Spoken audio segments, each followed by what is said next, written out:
I love reruns of Downton Abbey. PBS is smart, very intelligent. I learn things, and they're speaking to millions of people and making them feel connected. That's astonishing. What's not to like?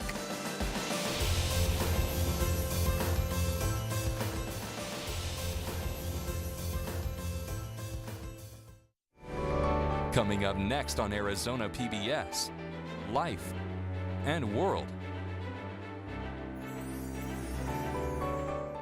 PBS Online. Share, tweet, watch.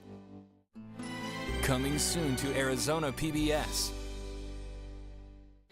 In 1920s Melbourne, Careful with the hand luggage. My pistol's in there somewhere and it may still be loaded. Phryne Fisher is a detective Things could get interesting around here.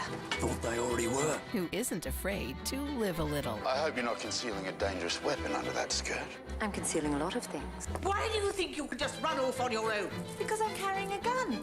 The irresistible series, Miss Fisher's Murder Mysteries.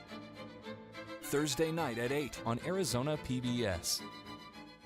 Support for Arizona PBS comes from viewers like you and from The implant and denture experts, with their digital technology, strive to give you a confident and natural smile with comfortable fitting dentures or dentures on implants. Information and appointments at theimplantdentureexperts.com. At Arizona Oncology, we know each cancer is unique, and so is every patient we treat. Our team is dedicated to providing advanced care, innovative technology, and personalized treatment options to patients right here in our community. From the Cronkite Studios in downtown Phoenix, this is Cronkite News.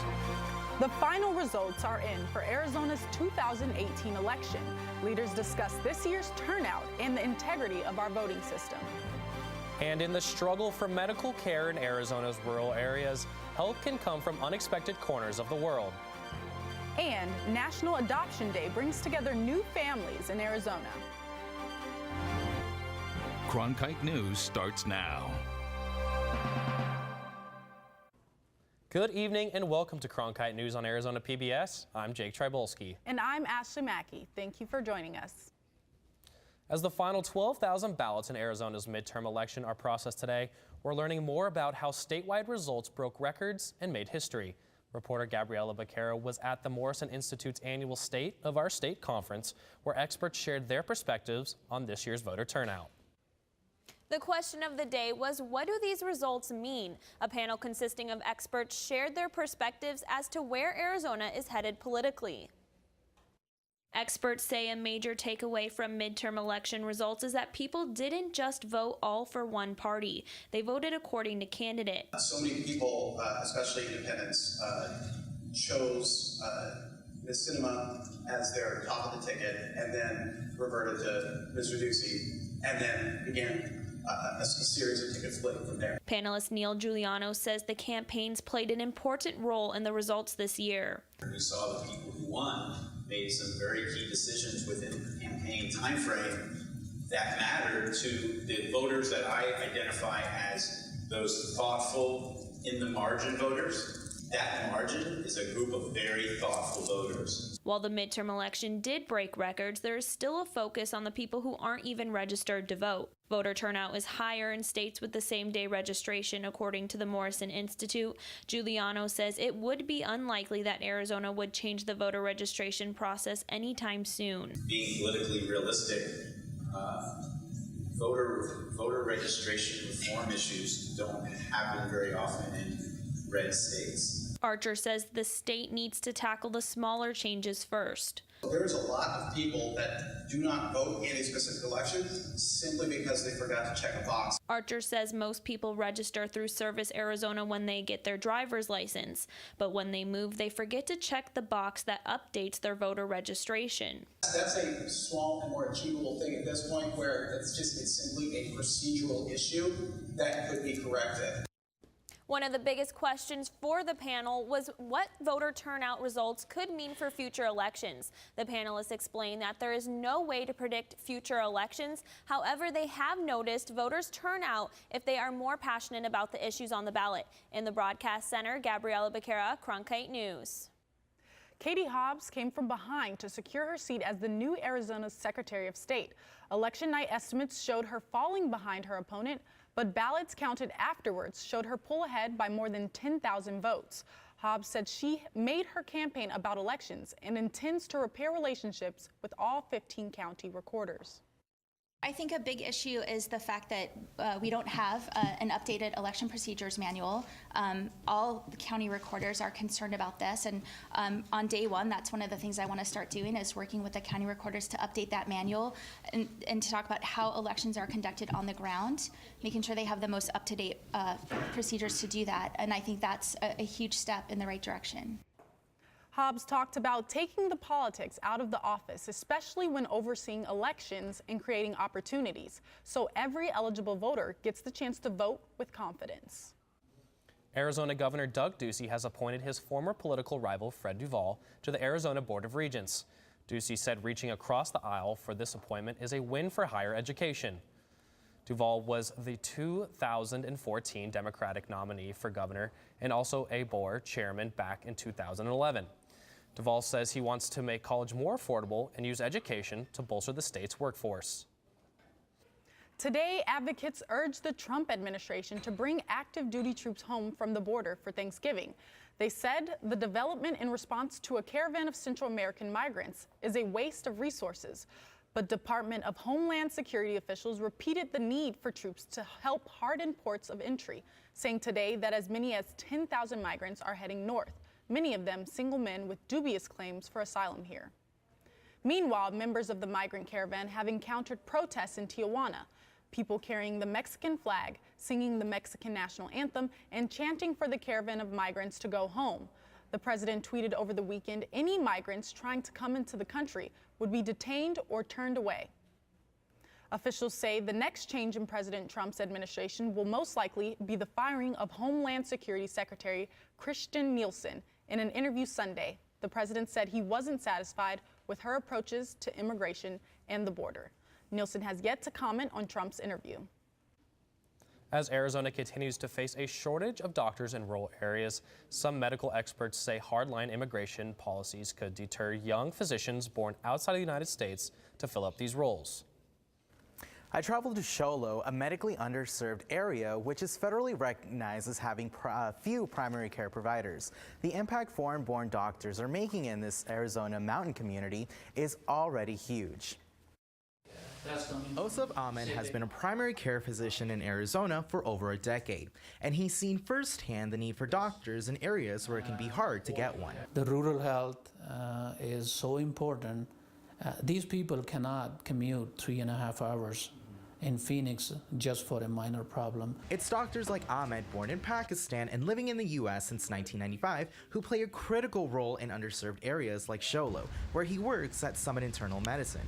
According to a recent study by the University of Portland, just over 23% of doctors in Arizona are foreign-born, yet the state continues to face a doctor shortage. Arizona ranks 42nd in the country for active number of primary care physicians per 100,000 residents. Roughly 30,000 first-year positions, residency positions across the United States. About 7,000 of those go to international medical graduates, with about 3,000 being U.S. citizens and about 4,000 being foreign-born. Many rural clinics like Summit Internal Medicine rely on medical students to care for patients. That's why when there's a doctor shortage, these places get hit the hardest. Ahmed can see anywhere from 10 to 20 patients a day, and a majority of them are older residents who go in for checkups. Earl Richmond has gone through 3 doctors since moving to the area. And when I find a good doctor like the one I have here, he's great. And what he does is he'll figure out or try and find the problem that you have. But finding a trusted doctor isn't just an issue for the older generation, it also impacts those who need specialty doctors, like Sean Recobb, who is transgender. The smaller towns, typically you have more closed-minded communities sometimes.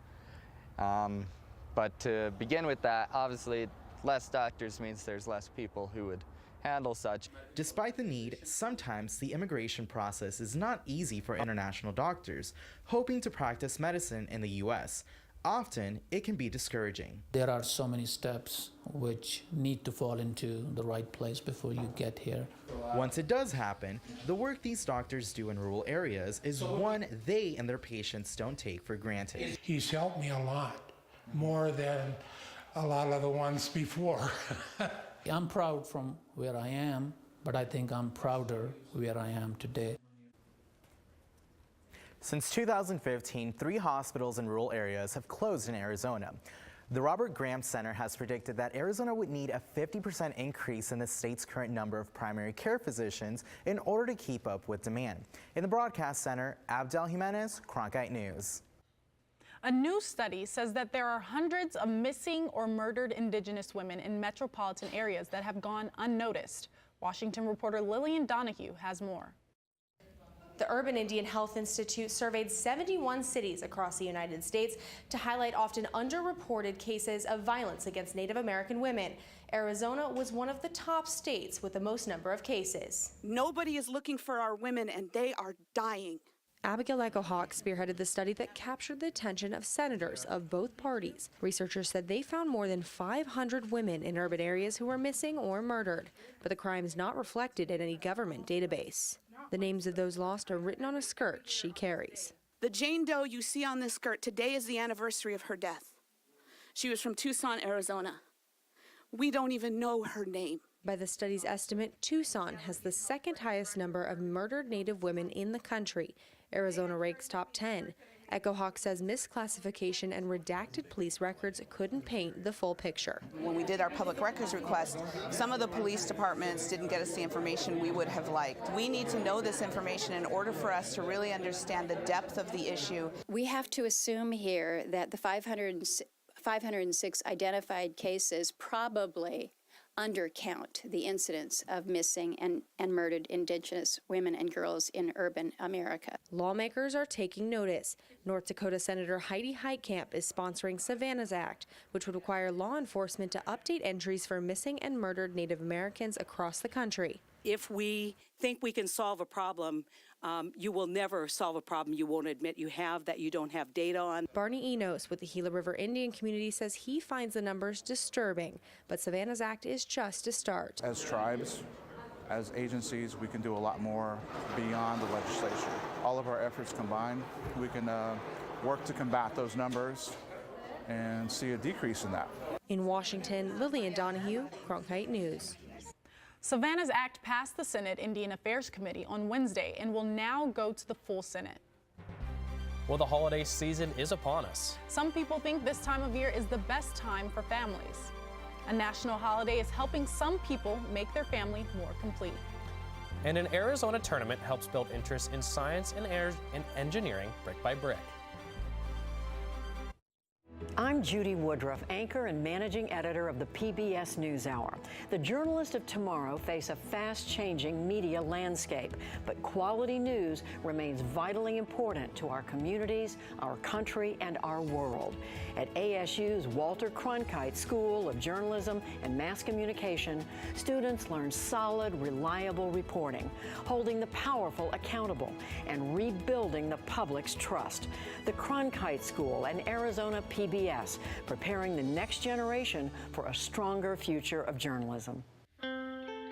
As journalists at Cronkite News, we report on stories that matter to you by focusing on the local impact. We dig deeper and work tirelessly to keep you informed. Live in Wickerburg. Live in Los Angeles. In Cleveland. In Washington. In Louisville. From Jerusalem. Live in Philadelphia. From around the world to right here in Phoenix. At Cronkite News, we report the facts and stick to the truth. 180 children now have new families after a celebration of adoption this weekend. Cronkite News reporter Jennifer Alvarez shows us how these families came together through the help of volunteers. National Adoption Day is celebrated the Saturday before Thanksgiving in hopes that a bigger at the dinner table. I found it inspiring to see children make it out of foster care and into. Down here, lots of fun and activities. I see a lot of smiles. And up there, another walk of relief when an adoption is finalized. It's definitely life-changing. There's happy kids and definitely happy new parents. But it wasn't always all smiles. Catherine and Caitlin Fleschner had been trying to adopt for over 2 years. It's been a long process, that's for sure. It's not just like, they come into your home and they stay. Sometimes they go, and sometimes it works out, and we get to keep them forever. For only one day each year, the halls of the Durango Juvenile Court are filled with happiness. Maricopa County celebrated National Adoption Day on Saturday, where 180 children were adopted. But other than the families, everyone here was a volunteer. Over 200 volunteers. But what about the judges? The lawyers? All volunteers. This is the Prescott Juggling Club's 3rd year volunteering. It's a 6-hour job total, so we're at 5.5 hours so far, so we're getting a little tired. But even though they're a little tired, oh, it's worth it. It's such an inspirational event. I just want to cry every year when I see how many happy kids there are that are being adopted. Some of those happy kids are now part of Catherine and Caitlin Fleschner's family. They'll get to keep these two forever. There's a good smile, Missy. And the one thing they're looking forward to the most, starting our family. Maybe taking a trip to Disneyland. Yeah. And their advice to those looking to adopt. Go in with it with your whole heart and just know that the kids really deserve that. It is worth it. It's great having these kids in your home and learning from them every single day. Perhaps today, this mom will be learning some new dance moves from her daughter. This is the 19th year for Maricopa County National Adoption Day event. In the Broadcast Center, Jennifer Alvarez, Cronkite News. Welding, trucking, bridge construction, ADOT is working with contractors to increase the number of women and minorities working in a wide range of construction jobs. Reporter Charisma Sandoval explains how the program helped one woman start her own trucking business. The Arizona Department of Transportation is drilling down into how to encourage more women to take up construction careers, everything from building roads to building houses. Patricia McKinley went through the program and ended up starting her own trucking business. It showed me that there is a great need for promotion of encouraging other women to get moving forward.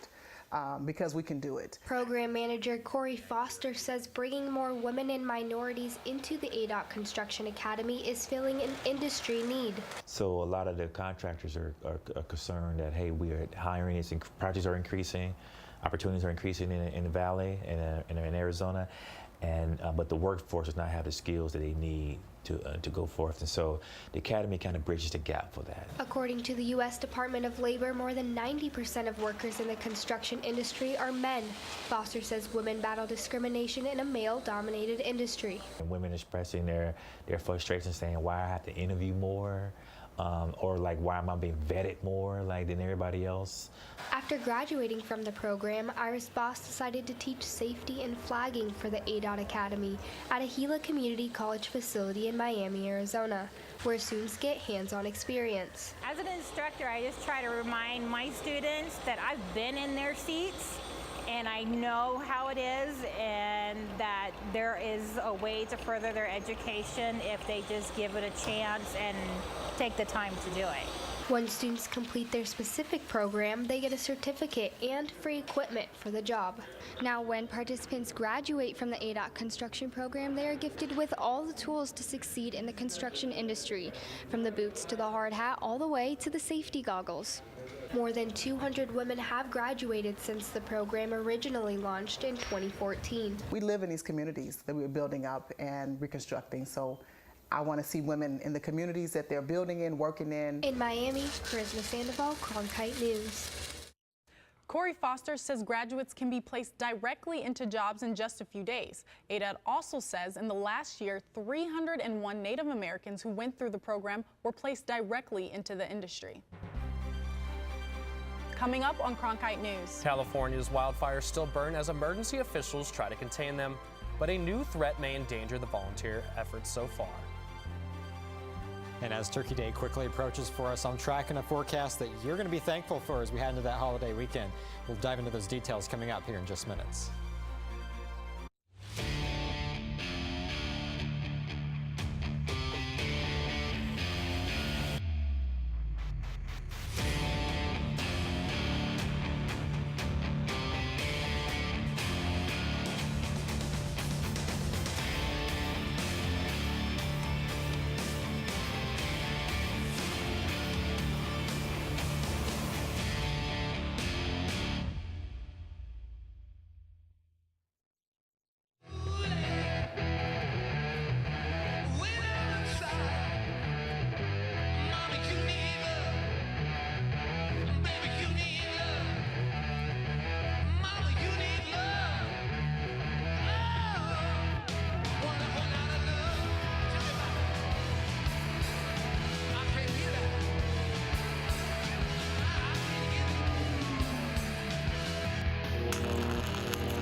The outgoing Navajo Nation president extended the tribe's crop insurance during an ongoing severe drought.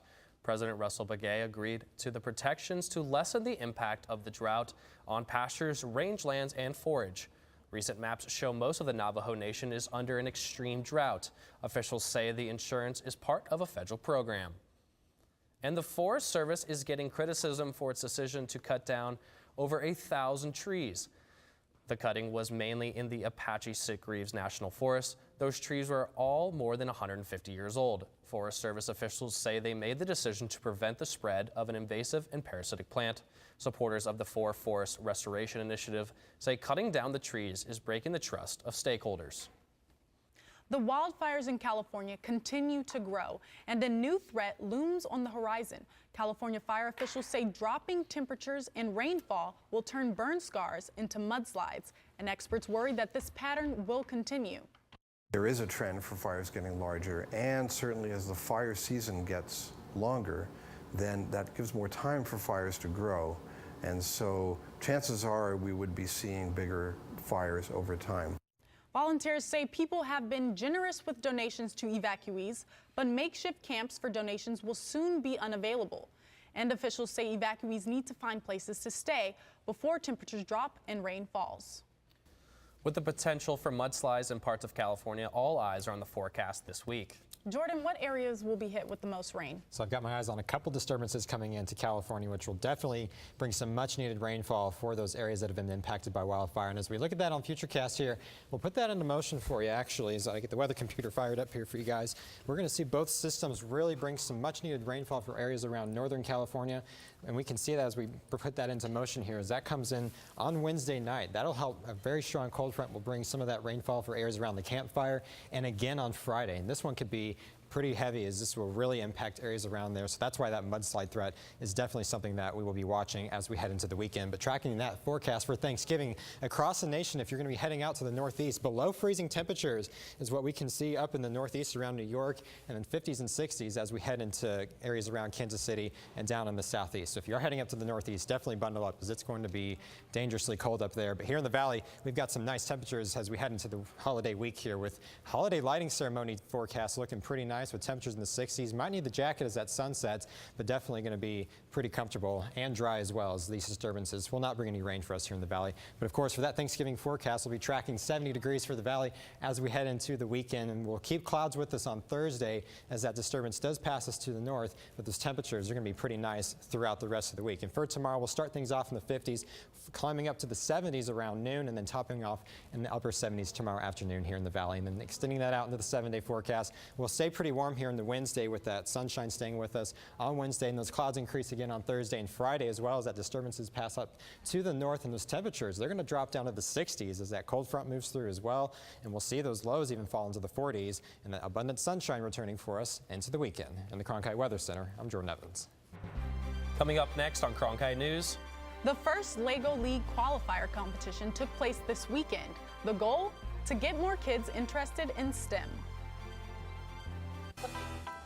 If you're looking for one show that tells you what happened that day in the world of business, it's NBR. We saw a classic shipwreck. Nordstrom's opening stores. Triple-digit gains. Crude climbs. We're there to help our audience find new investment ideas. The market still has room to go up. Nightly Business Report is the longest-running business television program in history. Weeknights at 10:30 on Arizona PBS. I'm Matt Berry, ESPN Sports Center anchor and graduate of ASU's Walter Cronkite School of Journalism and Mass Communication.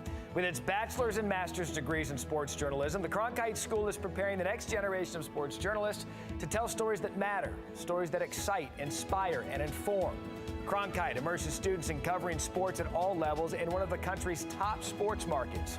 It's this hands-on experience under the guidance of award-winning sports media veterans that shape the top journalists of tomorrow. Join us each week on Catalyst, the show that explores new advancements, technologies, and innovations at Arizona State University that are shaping the future for tomorrow and beyond. Catalyst, Wednesdays at 9, right here on Arizona PBS. In this competition, FIRST isn't just a place, it's the name of the game. FIRST stands for Inspiration and Recognition of Science and Technology.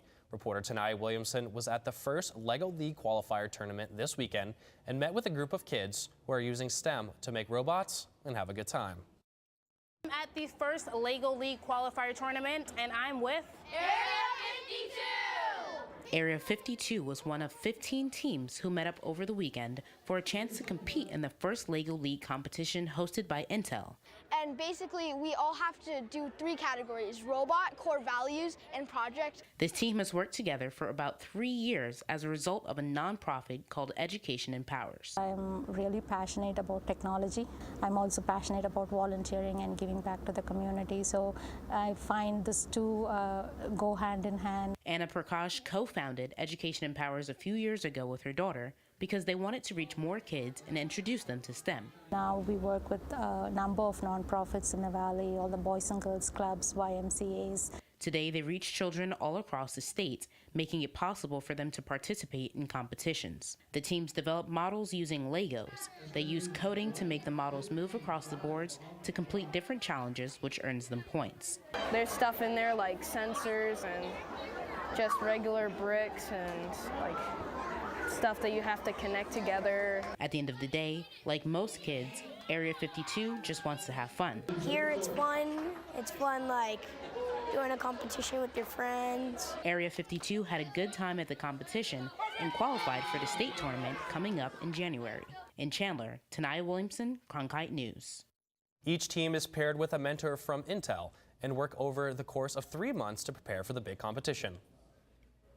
Cronkite News is proud to be the news division of Arizona PBS. Here's what's coming up on Arizona Horizon and PBS NewsHour. The next Arizona Horizon, longtime Phoenix weatherman Dave Muncy talks about his new book and his life in broadcasting. Dave Muncy on the next Arizona Horizon. I'm Judy Woodruff on the next NewsHour. New work requirements in Arkansas leave 12,000 Medicaid patients without coverage. That's Monday on the PBS NewsHour. That's it for Cronkite News tonight. Thank you for joining us. For top Arizona stories anytime, go to cronkitenews.azpbs.org.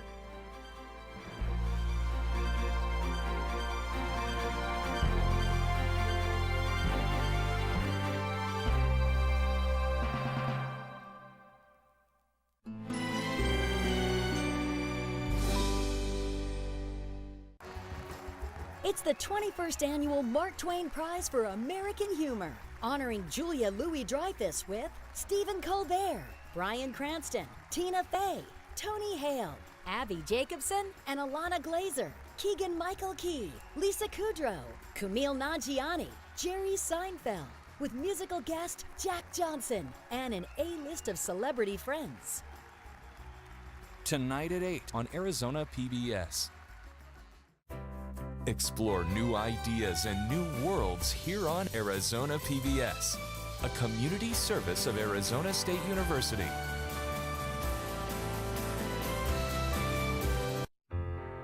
Arizona PBS deeply appreciates every gift we receive. and we are proud to honor our Executive Society. These supporters believe in the mission of public television and are making a real impact in our community. If you would like to join the Executive Society, please call the number below or log on to azpbs.org to join. Thank you.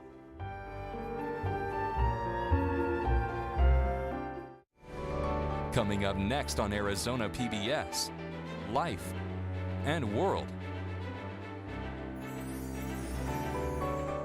When you want to be more connected, friend us on Facebook, follow us on Twitter, watch us online.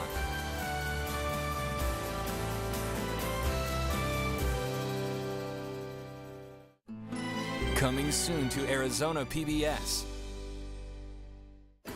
Next time on The Coroner, a woman in the local Coast Guard drowns on a search mission. I found this, a small tear in Erica's life jacket. As Davy and Jane investigate, another Coast Guard member dies. He was killed with a spear gun. The Coroner,